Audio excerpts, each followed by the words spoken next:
All righty then. Looks like we can just about get started. And I want to welcome everyone to Surviving Canine Adolescence. This is a webinar by Calm Canine Academy. It's going to be about an hour and a half. And we're going to be talking about teenage dogs. So I guess we're going to start off by thinking about the teenage phase and asking this question: is your dog in that teenage phase? And if you're here, they likely are. We're talking about dogs between 6 months old and 4 years old. That's a big age range. It really depends on the dog. But if you notice that you've got a puppy and things started off really well, and then things started to change and your puppy maybe started to do new behaviors, and you were thinking, oh, they're rebelling, are they pushing boundaries a little bit? Well, we're going to talk about that today because this is very normal during the adolescent period. And we're going to discuss today a few things: the what's and whys of adolescence, so you know what to expect, how to handle common challenges like barking, whining, destructive behavior, not listening, and more, and how to manage and support your dog through big feelings like fear or frustration or excitement. There are other things we're going to talk about as well. I could go on, but I'm just going to end it there because I'm going to bore you before we even get into anything. And I guess we can start off by doing some introductions. So let's get started just talking with some introductions in case I haven't met you before, because I recognize a lot of people, but I don't know some of you. My name is Karishma War. I'm head of training at Calm Canine Academy. I have many different certifications that I worked on to become a dog trainer. I'm not going to go into too many of them because honestly, this industry is unregulated. Certifications often don't really mean that much either. But if you did want to know, I have an MA in philosophy and ethics, focusing in animal ethics, and I'm a certified professional dog trainer, work with separation anxiety, and just have been working for almost 10 years now with sensitive dogs in urban environments. I'm very, very, very lucky to be a part of Calm Canine Academy. We are a group of dog trainers and sensitive dog experts from around the world. We're in like 4 different countries, and we help humans and dogs heal the interspecies relationship, heal from oppressive systems that kind of leak into our behavior, and live more comfortably and like cooperatively together. And today we're going to be talking all about canine adolescence, and teenage dogs are one of our biggest like category of dogs that we work with at CCA. We've seen dogs in over 15 countries now, over 5,000 sessions at this point, with dogs in so many different places, many of them adolescent in that key period of time. And there are so many similarities between all of these dogs around the world. And so today we're going to be talking through just the basics of adolescence, and then our top 5 things to think about to survive canine adolescence and maybe even enjoy it along the way, because it's a notoriously challenging developmental period, but also a kind of amazing one because it's when we get to really deepen and strengthen our bonds with our dogs as they become mature, socially developed adults. So let's get started and chat about the basics here. So what is canine adolescence? All right, let's get some facts down here and just start off understanding adolescence in general, what the developmental period even is. So it's a quite big period of time. I think people are quite surprised when I say that it's between 6 months and then 3 to 4 years old. And that really depends on the dog. It depends on the breed, on so many different things. So you never really know, especially if your dog's a mixed breed, how long it's going to take. And just think about it this way: your dog's like a baby, like a puppy or a kid, up to 5 months, 6 months old, and then they hit that developmental stage of adolescence. Now, think about human adolescence, like mammalian adolescence. We're quite similar. People always go like, what? It's so many years. But human adolescence is between 13 and like 18, 19 years, right? So we get it quite good with our dogs. It's not that long. But now just think about human adolescents. They look kind of like adults, right? Like maybe little adults, but they certainly do not act like adults, and we do not expect behavior of adults from kids that are 14, 15, 16. So in this period, we're really trying to hold that in our head. They are not adults yet, even if they look a little bit adulty. They're definitely not. And I always think to people, what were you like when you were an adolescent? Because I remember back when I was an adolescent, and I actually think of myself like an actual child. I don't know about you, but I definitely didn't think of myself as one. It's not all just mental health and psychological. There are physiological differences between adolescent dogs and adult dogs. Hormonal differences, the hormones fluctuate much more during adolescence. Musculoskeletal differences, their bones are, and their like physical musculature are often still developing. Neurological changes are still taking place. And actually, during adolescence, the majority of the development is neurological. It's in the brain where these dogs are developing their adult brains. And of course, that all leads to psychological changes. We're going to talk about this in depth today. What we might be expecting from these dogs during this period. And I think starting off, I usually say just be prepared for changes in general. There are going to be changes taking place over the 6-month to 3-4 year period. So changes in variability in behavior are very, very common during this period. Now, holding this in our minds is really helpful, because then we won't be surprised if it does happen. We'll be prepared for, if our dogs do start to maybe choose to practice or experiment with new behaviors that are maybe ones they never did in puppyhood. So has anyone experienced that? I'd want to hear about it, because I definitely remember during Ash's adolescence, and this is the dog on the screen here, Ash. Actually, all the dogs on your screen today are going to be adolescent dogs, either my adolescent dogs or dogs going through our programs right now who are adolescents, specifically our Feisty Friday programs. I remember when Ash hit adolescence and he never ran off. He never went away from me. And suddenly he looked at me and he looked at the park, and it was like for the first time he was like, oh, I could just go. And he just legged it off at 7-8 months. These sorts of things are normal. Your dogs are not being naughty. There's nothing wrong with them. You didn't fail them in your training. Changes in behavior are normal. So you might see that over these years, they try new things. Maybe they never did this thing, but now they're trying to jump on the counter, etc. You also might see change on a day-to-day basis. So not just changes over the years of adolescence, but changes on a day-to-day basis, whereby your dog might wake up one day and be a perfect angel who remembers everything that you've ever taught them, can regulate themselves. You're just like, wow, this is amazing. And then they wake up the next day and it's absolutely not like that. They've forgotten everything that you ever taught them, apparently. This is not unusual during adolescence. This is very normal. So we'll see these changes. And we'll often see as well things that indicate social maturity: less interest in their caregiver, less reinforced just by a smile from you. When you're a puppy, have a puppy, you just go, oh, you're pretty, and they're like, oh. When you have a teenager, it's like, give me an iPad. I don't want your cuddles and kisses. This is normal, right? We need to change the way that we're interacting with them, because they often have less internal motivation to interact with their caregivers. They're often very reinforced by new things. This often looks like them just blowing you off and running off to play with friends. And as a teenager, I did exactly that. So I can't really blame them. But definitely things that we have to be thinking about. I do want to have a little look at some of the behaviors that folks are talking about in the chat. So let's have a little look here and see. Yells at me when you're in the shower, lots of barking. So lots of loud, big behaviors we're hearing about here. Some new behaviors around people. Good. Lots and lots and lots of things that are actually indicating that there's probably something going on underneath. And one of the biggest things that we'll see and noticing, you are noticing from your dogs, is increased fearfulness and sensitivity. So a lot of the things in the chat right now: barking at the people coming to the house, barking in the car, barking when they can't get to me, or whining, or hyperactivity because they're stressed.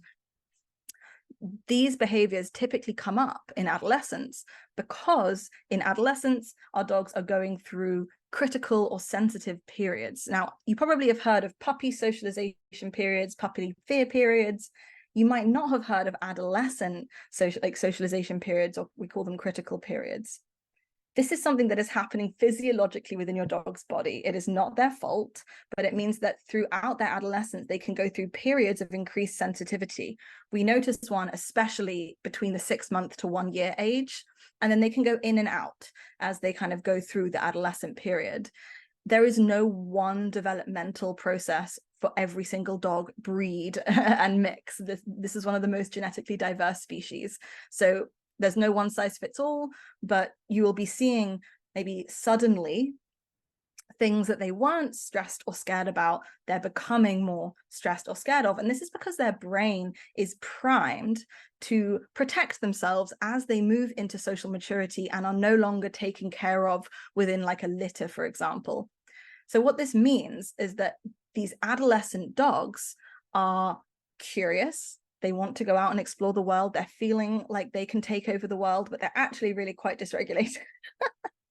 Actually don't really have the coping skills needed, and often are quicker to fight than in puppyhood. I see lots of people bringing their dogs to me, their dog's 8 months old, and they say, oh, but they'd never bite. And I'm like, well, they're a baby, so probably not. But as they reach social maturity, maybe fight comes a little quicker than freeze or flight and avoiding.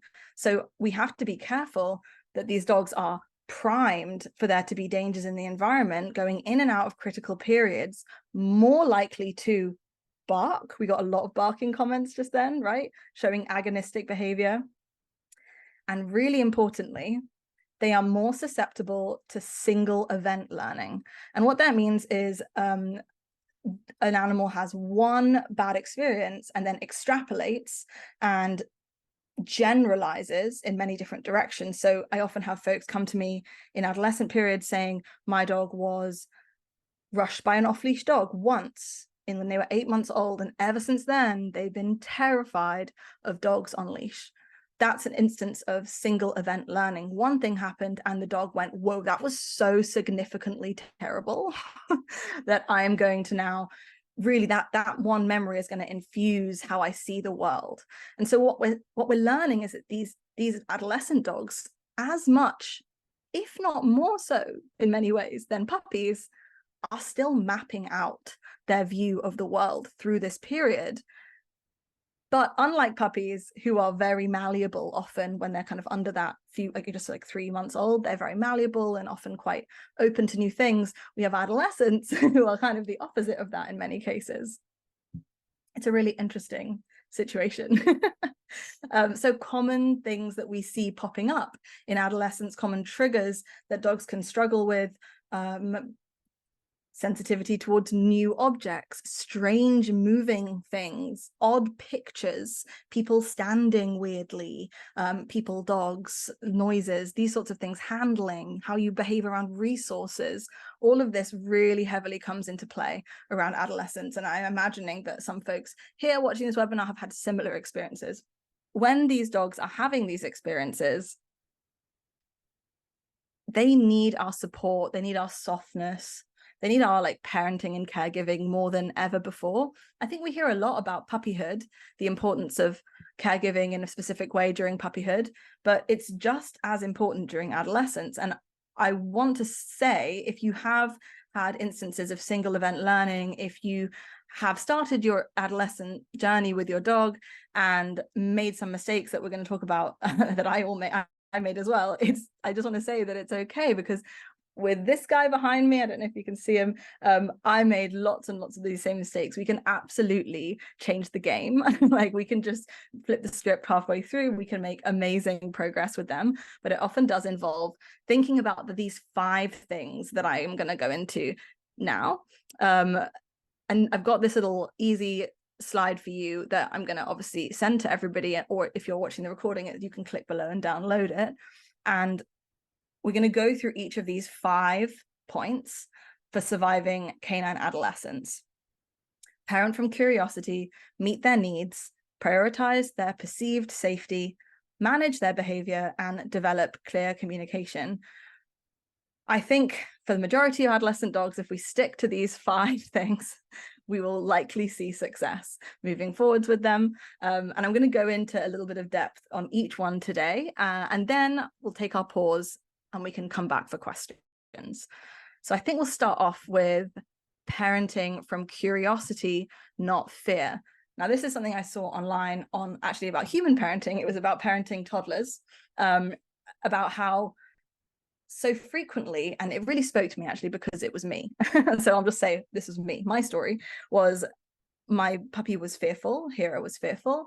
And when he hit 6, 7 months old, he started to change from being fearful to being more agonistic, more forward in his behavior, growling, barking, etc.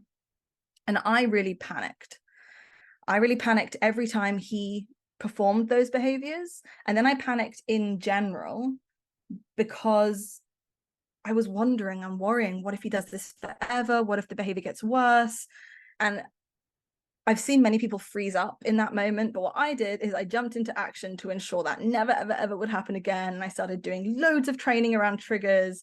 I really felt this strong need to fix it, to address the issue, to work on it.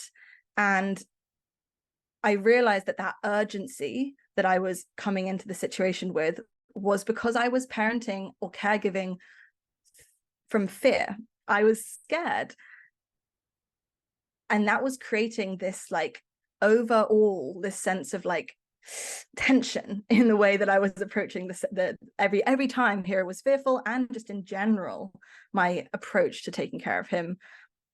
So first of all, you might see some really new behaviors from your dog. You might have made mistakes. That's okay. Don't panic. Focus on meeting your needs. Whatever you need to do to regulate your nervous system, your body, do that, because that will allow you to turn up for your adolescent dog so much better. And I'm going to sort of encourage, or just even put it in your head, this idea of approaching your adolescent dog's behavior with curiosity, even if it's a little bit scary and overwhelming. Don't panic. Don't punish them. Really important is not to punish them. Because if we're parenting with fear, I understand that need to punish them. I've actually really been there myself more recently than I'd like to admit, because I was dysregulated. My dog's dysregulation really triggered me. And I actually started at one point shouting at him. And that's when I needed to change some things, because I was like, this is not healthy for me. So as much as you can, try to keep the attachment between the two of you as secure as possible. Because if your dog has a secure point of attachment, they'll be able to explore the world with that safety net being you. So regulate yourself, whatever you need to do, whether it's like going to the gym or just learning breathing exercises. I do both of those things, really helps me. And if you're feeling overwhelmed, that's okay. That's normal. Take a breath and just think about this video when you are feeling like it's never going to get better, because I've now seen 2 dogs through adolescence, the early stages for Ash, but still he's gotten so much better. And what this video is a little reel that I made of me and Ash having a cuddle on the couch, listening back to the audio of myself just having a little bit of a mentee bee while he was biting me when he was 7 months old. And it's just quite a funny little video, and he's very cute. So let's have a little listen, and you can see me when he was, this was almost 2 years ago now, when he was biting me. One of the things that I used to do to help me like regulate was talk to myself. So I would talk a lot, and this is me doing that to help myself not lose my shit. I should think about it. Yeah, calm down. Okay, fighting around. Deep breath. Okay. Oh, very good. Thank you. You feel better? Wow. That was a lot of feelings. How do you feel now? Oh gosh, okay. That's fine. Why did you smell like caca? What did you do? You're gonna run? Okay, bye. Oh my god. Wow. Please don't climb us. I'm gonna just lay down.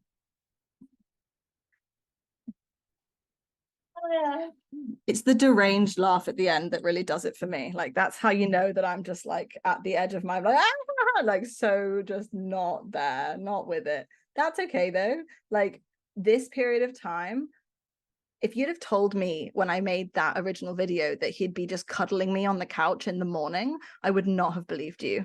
I literally would have been like, no, it's not possible. So this was like a real happy moment for me, just being like looking back at that, and hold that in your head, because the same with Hera. The dog that I knew when Hera was an adolescent is nothing like the dog that I know now Hera is an adult. And so as much as you can be like, oh my God, have I got 15 years of this? Try to breathe through that fear, and just hold in your head, just zoom out and say, even if it feels like it's an absolute emergency, maybe it isn't. And I wish someone had even said that to me, because I've done this with thousands of cases, hundreds of dogs, you know, and even I couldn't remember that in that moment sometimes. So just acknowledge that that's normal and a part of the journey. And we're going to try to approach with curiosity instead of fear, thinking about what could be underneath this behavior, what is the unmet need, and acknowledging that addressing unwanted behaviors firmly with corrections, even with just intimidation, can actually make things a lot worse in the long run. So that's my first just little top tip there, is to try that attitude shift as much as possible. And it's totally fine if you don't get it all the time, but it's useful. The second thing I am going to just say applies to every single adolescent dog, most likely, is that we need to first and foremost meet their needs before doing anything else. I focused during Hera's adolescence, my poodle's adolescence, on obedience, on training. I wanted the perfect loose leash walk. I wanted an amazing recall away from dogs, playing in the park. I wanted him to be an amazing trick dog. And I realized that I was prioritizing my needs over his. And I wasn't actually meeting his needs. Now, what do we say to meet a dog's needs? Each dog has an individual set of needs things that they have to do on a daily, weekly, monthly basis to keep their mental health good. What are your needs? Going for coffee with your friends, going for a walk outside, cuddling with your partner. Well, your dog has needs too. These needs often involve opportunities for them to perform natural behaviors. Makes sense, they're in captivity, right? But each individual dog, their needs and their scheduling needs depend on so many different aspects. So breed, age, physical ability, health, emotional needs, all of these things come into play when considering an activity schedule for your dog. But what I can say is that when it comes to adolescent dogs, we need to be preemptively meeting their needs. We do not want an adolescent dog running the show saying, I want to go outside now, I want to play now, I want to do this now. What tends to work better is a predictable routine where we preemptively meet their needs so that they are not having to experiment with different ways of asking us for those needs while they're in a deprivation state, if that makes sense. So how do we consistently meet a teenage dog's needs with all of this variability in genetics? Well, there's no one size fits all, but as part of our HEAL framework, which is our kind of training framework that we use at CCA for all behavior concerns, the activity section here provides a checklist. And if anyone's more interested in this, what this activity kind of little tile is and the checklist thing, we'll be sending out the opportunity for you to purchase the HEAL webinar. It's $10, but we have one that goes through the whole process. Essentially, though, every single dog will require a schedule that fulfills their specific needs in these different areas. So what is their need for nature, access to nature, time in nature? How much do they get opportunity to like walk without restriction, run, sniff, etc.? Then foraging, dogs are natural foragers. They're meant to lick, chew, search, rip, shred, you know. So making sure that they have opportunities to perform that on a daily basis is going to be key. We're going to need to give them opportunities to play and perform predation if their breed is designed for it, and not on wildlife. Please don't let your dogs kill animals. But with teenage dogs, that often means play with other dogs as well. Our teenage dogs can be hypersocial, but also very dysregulated and selective. So it can be challenging to meet their needs in all of these areas. Movement and fitness is another area that I never used to prioritize, but now do much more so. And by movement and fitness, I don't mean playing fetch and getting them knackered. I mean, what is their proprioception like? How do they know where their body is in space? Or do you have one of those teenage dogs who's like flinging their body around like a wild dog? If that's like Ash, zero proprioception, zero control of his body, zero ability to just like pick up one leg. He could just smash into things. So it's like mindful movement is essentially what we're looking at in this movement and fitness section. But as your dogs go into adulthood, exercise and fitness is important to stave off things like chronic back pain, which is really common in adult dogs, and dodgy knees, which is also really common in adult dogs. So this movement and fitness section is super key. And then lastly, rest and relaxation. So we're talking like 15, 16 hours of rest, consistent rest a day. And I'm seeing a lot of questions in the chat. So I might actually just quickly look and see what's going on because I'm intrigued. Oh my God, yeah. It's so hard when he wants to go outside every 5 minutes. Totally agree with you there. When Ash was at the beginning of his adolescence, would go to the park and he would be absolutely certain that he needed to run right into the group of big husky dogs across the park who always used to play together. But Ash had never seen a husky before. He's a muscly little staffy. He has no experience seeing big wolfy dogs. And I know that if I'd let him gone up there, he would have gone up, got overwhelmed. He would have then come across with a weird vibe because he's overwhelmed. And then guess what would have happened? They wouldn't have had a good time. And then he probably would have been scared of huskies for the next 2 years and I would have had to work on it. So I was like, mate, I know you want to run up there, but I don't think that you have the coping skills, do you? And he was like, no, I'm lying. I do, I swear. And I was like, well, I really appreciate your input, but this is not an age appropriate choice. So we're going to go this way, so I know it feels bad saying no to them. We don't want to be saying no all the time. Our goal is to be able to say yes as much as possible. Yes, you can run in this field that I've brought us to. Yes, you can destroy this toy that I've bought you and there's cookies inside. Yes, you can stalk and chase this flirt pole. But sometimes we do have to also set boundaries for them when meeting their needs. And that kind of brings us quite nicely to, actually, let me just touch on this first, because often folks say, okay, so I'm actually just going to go back for a second. So we have all of these different activity, like checklist things that we could be working on. How do I fit this into a day? And I got lots of questions when writing this webinar. How do I structure a day with my adolescent dog? How do I make sure that they're in a good routine? Well, one thing that we often use at CCA is called the activity triangle. And it takes you through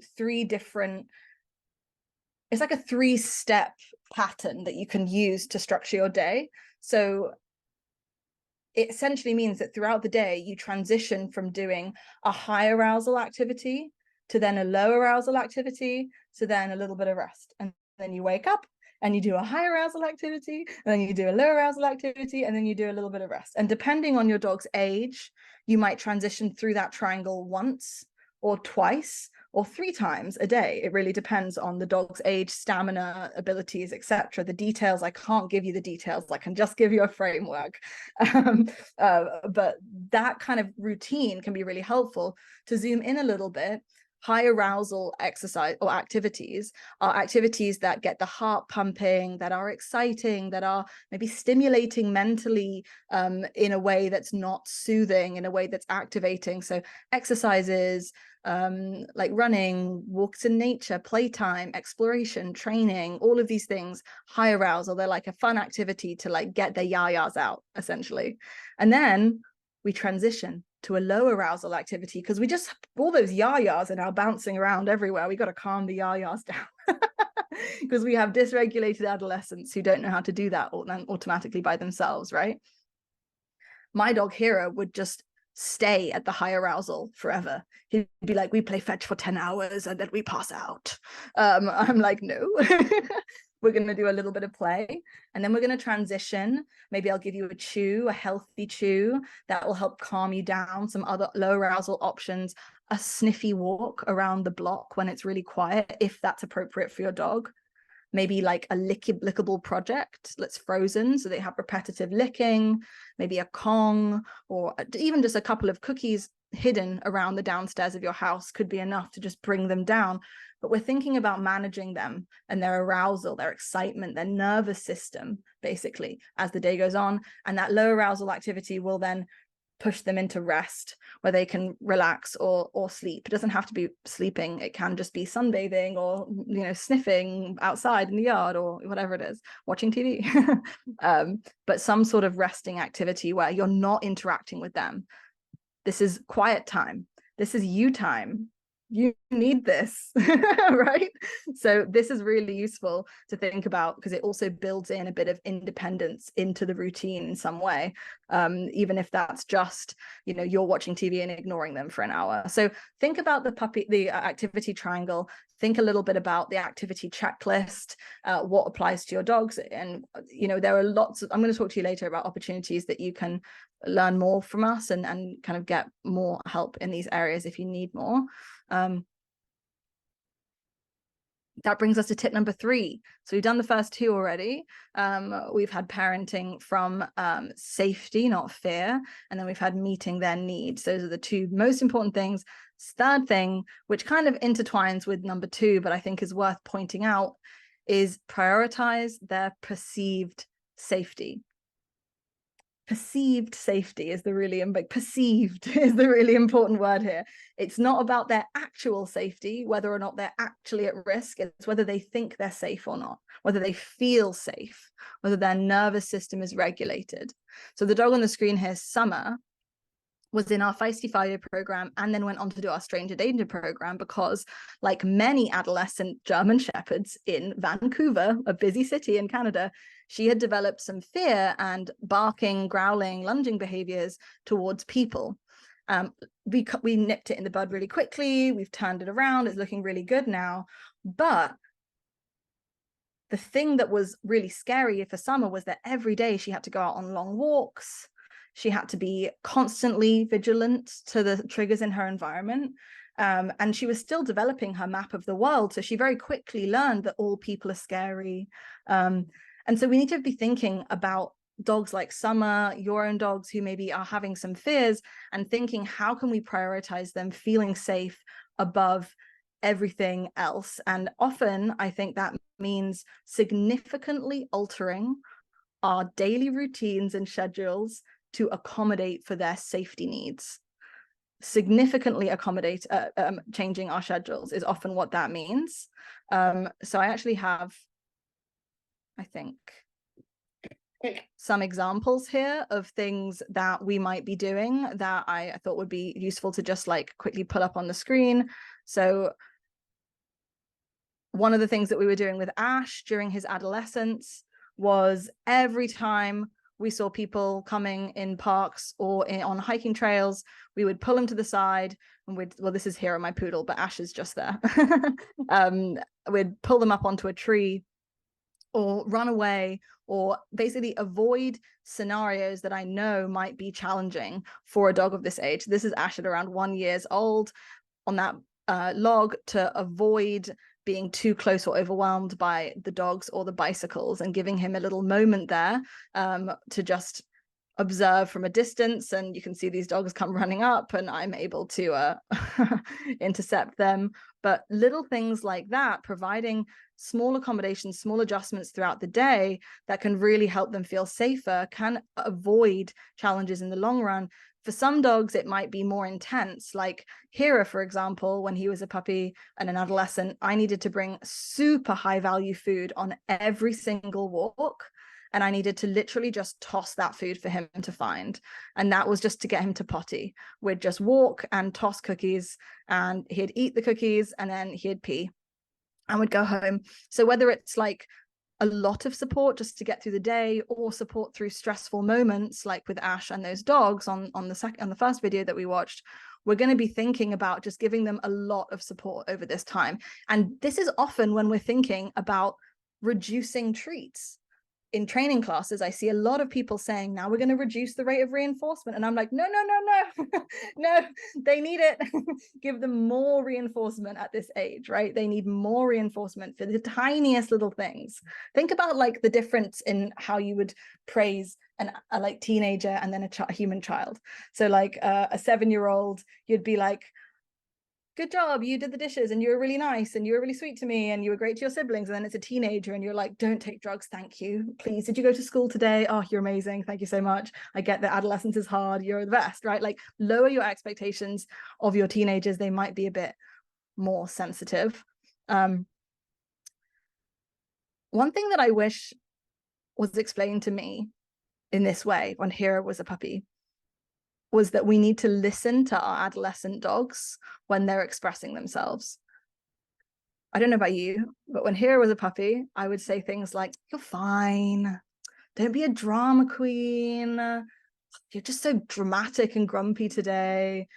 And I'd make him say that he needed help multiple times before I intervened. I'd just be like, you're fine, you're fine, you're fine. And then he'd escalate and I'd be like, okay, fine, I'll do something about it. Essentially, I didn't believe him when he told me how he was feeling the first time. And essentially, I kind of gaslit him a little bit by accident. And I would always say, we're expecting change at this age. So listen to them the first time. The first time they say I'm uncomfortable, believe them and listen to them. And if you're just making a change, the next time they say I'm uncomfortable, believe them and listen to them. And lower your expectation. This is all just part of trauma-informed care, right? Ultimately, that's what we're really just doing. And what that just basically means is avoiding like things that can be really stressful during this period. So I didn't bring my sensitive adolescent dog Ash to big barbecues or, you know, firework events, or, you know, sometimes people come to us and they're like, we want my dog to go to this football game. And I'm like, no, not now. Definitely not today. Maybe when they're 7. I don't know if they are into that. This applies also to spaying and neutering. Putting it out there. I understand the need to spay and neuter if your dog is free roaming in any way. Spay and neuter immediately. We don't want more stray dogs in the population.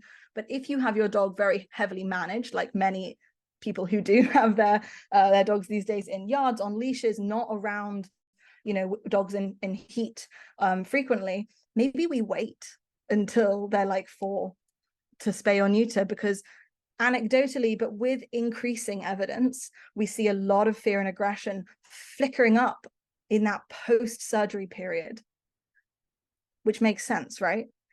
Everything just changed. They were just taken from their people, put in a kennel, fell asleep, wake up, they're in pain. And then they have this recovery period during a period of time where we know they are developmentally fragile.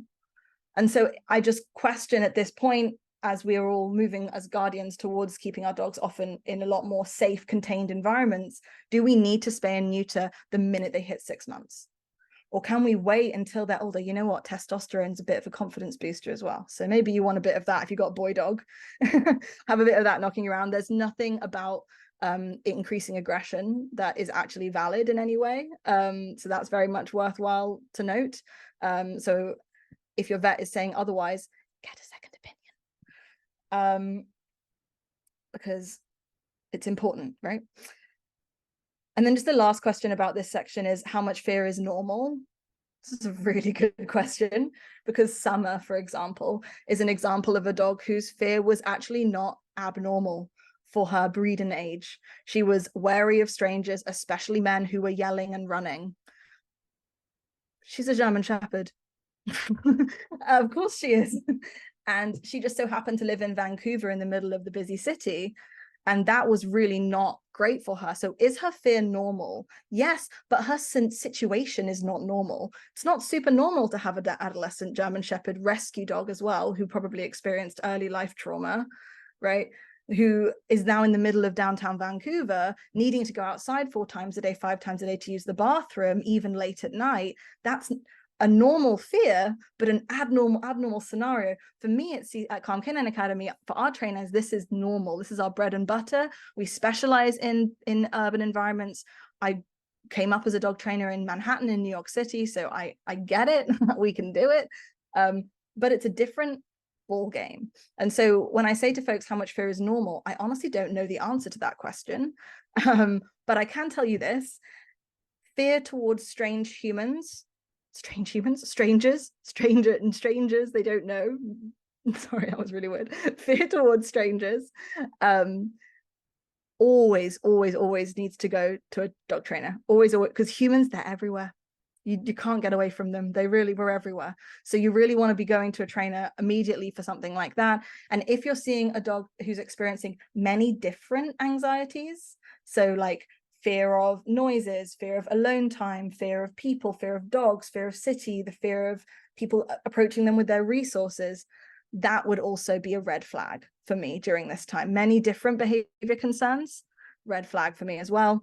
The last thing here is if we're seeing any intersecting medical issues that could indicate chronic stress, GI issues, skin issues, allergies, lots of itching, repetitive infections. These sorts of things might be indicating that there's something more complex going on. Definitely speak to a professional about that. And then just chronic stress, chronic stress sucks. Being hypervigilant, not sleeping that 16 hours, that's the sort of stuff that we want to be intervening with really quickly. So hard to say what's normal, useful to consider whether or not the environment is what was meant and as this dog was meant to be raised, for a German Shepherd or a breed like that. And then thinking about the different ways that you could support your dog in those moments. We'll go through some questions, I'm sure, later and go into some details about this. All right, so we're making sure they feel good. We're managing their feelings. You're going to have to manage their behavior as well. Resist the urge to be overconfident at this age, please. You might probably had a puppy, maybe 6-month-old, and you were like, wow, they're amazing. They're doing so good. I get so many people coming to me. They're like, my puppy's trained. I'm like, oh yeah, cool. That's amazing. How did you do that? Show me your magic.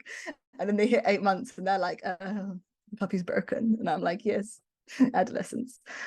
So resist the urge to be overconfident, even if you're the best, most rock star trainer in the world. One of my own trainers said to me the other day that their dog that was a year old didn't need the long leash on them in the park, and I just literally stared at them for 60 seconds and they were like, okay, sorry, and walked off. And I was like, they need the long leash at the park. No one is a good enough trainer to change biology, and it is normal at this age for your dogs to try new things. They might have never done it before, but they might try it. I saw Ash looking at the kitchen counter a little weird the other day, and I immediately put a gate up so he couldn't get in the kitchen, because I was like, I think you're figuring out if you can jump up there, and I don't want to see what happens next once you learn that you can. I do not want to find that out. So managing their environment as much as possible is going to be a pretty key part of this. Long leashes, baby gates, saying no to going places that they can't handle. This is a big one. I really want to go to the cafe and sit there with my adolescent dog and have a coffee. Will he be absolutely horrendous and overwhelmed? Yes. So I'm not going to do it. And that's what parenting is, isn't it? It's just saying no when you really need to, and being able to put those boundaries in place for them. And then I've mentioned this a little bit before, but you're going to have to become the cool parent. When I was a teenager, I mean, this is questionable, but my mum used to buy me booze. Because she was like, you know what, I'll go with you. We'll buy the tequila. We'll talk about safety. And then if anything goes wrong, you call me, be the cool parent who provides safe opportunities for them to really feel good and get their adolescent crazies out. And often this means you're going to have to raise the budget for how you're literally spending, whether that's energy or money, on getting stuff that's going to be exciting for them. No kibble, unless you have a dog who's really, really heavily food motivated like Ash. the majority of adolescent dogs, I'm bringing out real meat, new food, stinky food, and not just like the same toy every time. I'm like pulling out a sheepskin tuggy, and then I'm pulling out a rabbit skin tuggy, or, you know, these sorts of things that are going to be exciting, and I rotate so that there's novelty all the time, and I'm the one who's producing these new things, and they're like, oh my God. So you're really going to have to like lower your expectations and then raise your game in how much they that you're going to give to them. Sorry, these recommendations suck. It's not what you want to hear. I mean, maybe it is actually what you want to hear, but it's not the quick fix solution, you know what I mean? But it actually will work over time if you do it consistently with them. And I guess that takes us quite nicely to our last little section. Oh, actually, we get to see some videos. Yay. Here are just two examples of behaviors that we managed with Ash when he was an adolescent dog. One was around walking on like trails. He was super sociable with every single person.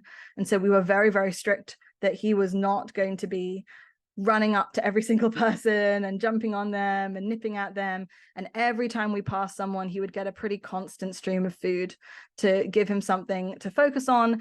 For Ash, he was able to be quite close, but for many other dogs, we'd be giving significantly more distance. And that looks very impressive. But we started here with him at a great distance from dogs and people, working with that long leash, working on really simple games to build his ability to interact with us, build his ability to work with us. This is Hero. He doesn't care about anything other than the toy. He's an old man. But you can see how sometimes we're using equipment like leashes, sometimes we're using distance, sometimes we're using lots of food, sometimes we're using just avoiding that scenario altogether. Many different tools that we can use, and we can troubleshoot some more specifics in the question and answer section if anyone has any. Because we're coming to our last little top tip here, which is all about communication. So I said in tip number 2 to focus on meeting their needs and not on obedience, and I stand by that. Your focus should be on meeting their needs. Once you have met their needs, then we can start thinking about clear communication. And the first thing, if you haven't already, is to think about dog body language. In the resources that I'm going to send out or that are downloadable below, there's going to be a free handout on dog body language, which is essentially our compilation of our favorite free resources, because there are so many, as well as some things like a book that I really like, so you can learn more. But to be perfectly honest, when it comes to learning dog body language, you're going to need to learn your dog's body language. And so take videos of your dog. Work with a trainer who can look at those videos and give you insights into your specific dog's behavior, because you need another person's perspective. And I wouldn't even say you need an in-person trainer, especially if your dog is stressed or like overwhelmed by that. You could be sending videos of your walk to a trainer and just saying, hey, does this look good?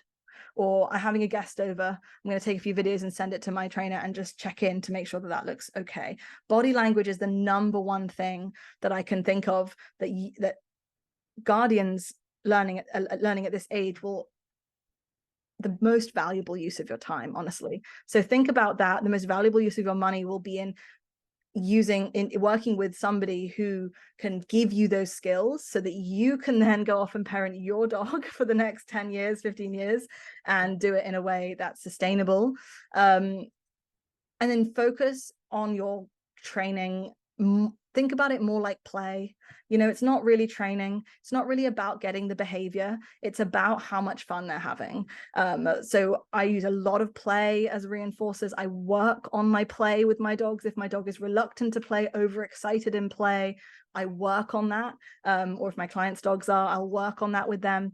And in terms of training, 3 areas, I think, honestly, that I work on the most: recalls and engagement. And by that, I just mean your dog's ability to move away from distractions and towards you. Ash did not know a leave it. He did not know a drop it. But if I made a kissy noise, he would literally run through flames to get to me when he was 8 months old, because that's the only thing I did. That's it. All I did was work on this kissy noise. I didn't work on all the tricks. Hera, my poodle, By the time he was 7 months old, he could differentiate between his left and right. He could turn clockwise and counterclockwise. He knew colors, you know, like I was that mum to him, and it wasn't helpful for him, his emotional development. What he actually needed was for me to focus on the basics and make learning fun instead of functional. He was doing what I wanted, but he wasn't having a good time. So focus on recall, engagement, walking with you on a leash, and settling. That doesn't even have to be settling on a mat. It could just be settling in the living room with you, because adolescent dogs notoriously don't love to chill out, right? So these are the 3 areas that I'd be focusing on if I were you guys. And in our programs for adolescent dogs, these are the only things we teach pretty much. We've been slowly reducing things off the curriculum, acknowledging that what we actually need is these things trained to an extremely high level, taught to an extremely high level, able to recall away from a bird, able to loose leash walk for first thing in the morning before they've had their run, being able to relax even when there's a guest in the home. These are the things that we're focusing on. I don't care about them sitting. I just don't care. Like I care more about this stuff, and everything else can come later with them, from my understanding. Everything can come later. So if you're thinking, just to finish up, okay, this sounds really great, these 5 things make sense, I'm going to start to think about them more, but I now feel like there's a lot more stuff that I need to be working on, and things that I need to change. This is where you want to go. Feisty Fido has been a program I've been running now for almost 6 years. It's gone through many different iterations. It's my baby. It's a 10-week foundation program for sensitive dogs and their guardians. So we really focus on things like sound sensitivity, environmental sensitivity, dogs, humans, those sorts of things, getting your dogs out in the world and able to focus on you and feeling okay, getting your dogs understanding a few key skills to a really high level. And it works over 8 live classes. And then between session support through between session support with this trainer in your pocket service that we have at CCA, if you've ever worked with us before, basically means that between sessions, you can send us videos, questions, we'll set you homework, and we can give you feedback in between our live training sessions. So it's really more like having a coach in your corner. And we do lots of things like body language reviews, etc., and giving you goals every week. So it's a nice way to get yourself started in a training routine that you can then take on and continue yourself. If you're like Summer, she then went into a kind of intermediate program of ours, which is Stranger Danger. This course is all about introducing dogs to new people and building their circle of friends so that they build a positivity bias towards humans. That's kind of the whole goal of Stranger Danger, but you do need to have like the foundations in place first before then. And for anyone who's watching this and maybe having a more complex issue, maybe your dog has a significant bite history, maybe you have multiple dogs, maybe there are health issues, or you just want a little bit more individualized, tailored support, we do offer a very exclusive private coaching service, which is one-on-one, and you start off with an initial consultation, get your goals in place, and then you join this like rolling package where you can kind of continue to coach for like 2-month periods, kind of like a subscription to the coaching, that you can pause and start and stuff like that. So that's what that looks like. I think we're going to finish this little section. I think we're going to take a 5-minute break and then come back at 10 past. Is that okay for everyone? We'll do like 4 minutes actually. Get a glass of water, cuddle your puppies. I'm just going to shake my body, and then think about questions. If you want to, you can put them in the chat. I'm going to look back, see what I've missed, and then we'll come back and we'll do questions and hang out for like another half hour or so, however long you have time for. So take a little break and then come on back, my loves. All right, see you in a sec.